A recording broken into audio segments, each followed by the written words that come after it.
The Chosen One prophecy is what gives Star Wars a story. Star Wars is about the tragedy of Anakin Skywalker, but his eventual redemption. The question of today's analysis is, does Star Wars even need a Chosen One to be good Star Wars? And more importantly, would the story of Star Wars be better if Anakin wasn't the Chosen One?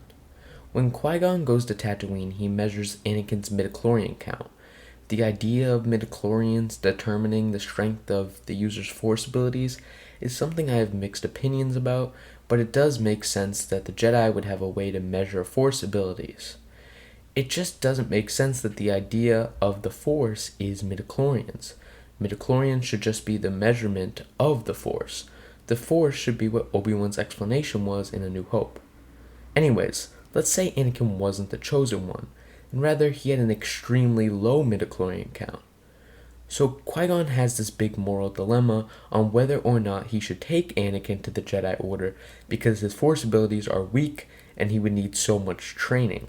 The Jedi Council would also, just like in The Phantom Menace, be weary, as not only would Anakin be old, he would also have a low midichlorian count, and would have to work hard. It is true that Force users with low midichlorian counts can become strong, and this is what Obi-Wan had to go through, as he had a low-ish midichlorian count, and he had to work hard as a Padawan. Personally, I think this would make for a way better story, as Anakin would be constantly training.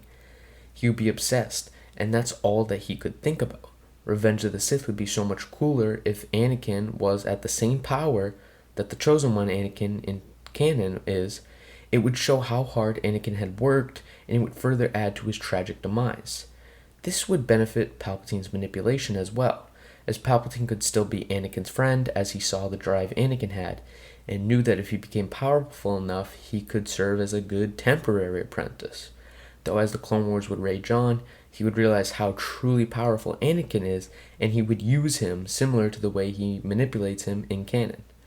So, for the prequels, this totally works story-wise, and it makes Anakin seem stronger and more powerful than he already was in canon. This idea of making Anakin not the Chosen One would add value to him gaining skills through practice rather than natural talent.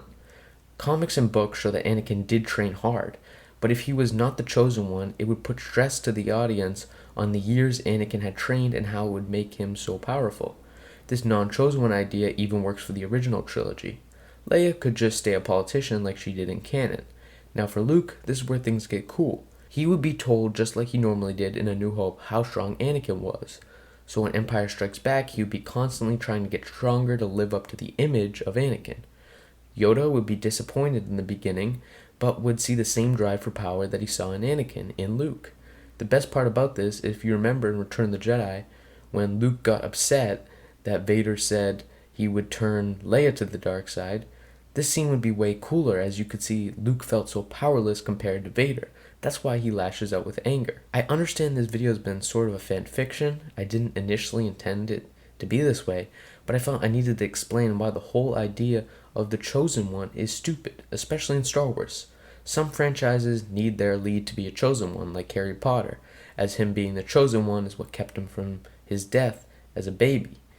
But for Star Wars, it would really add to Anakin's hero journey and his tragedy, as you could see how hard Anakin had to work just to lose his power and become a pawn of Palpatine, rather than being the Chosen One. I know as Star Wars fans, we just think as Anakin as the Chosen One, but I think the story could have been so much cooler if he was not, especially if he was a weaker Jedi. But that's just my opinion, and I would love to know if you disagree or agree. But I did leave a poll up for a few hours on this channel asking this question. So here are the results from my small community.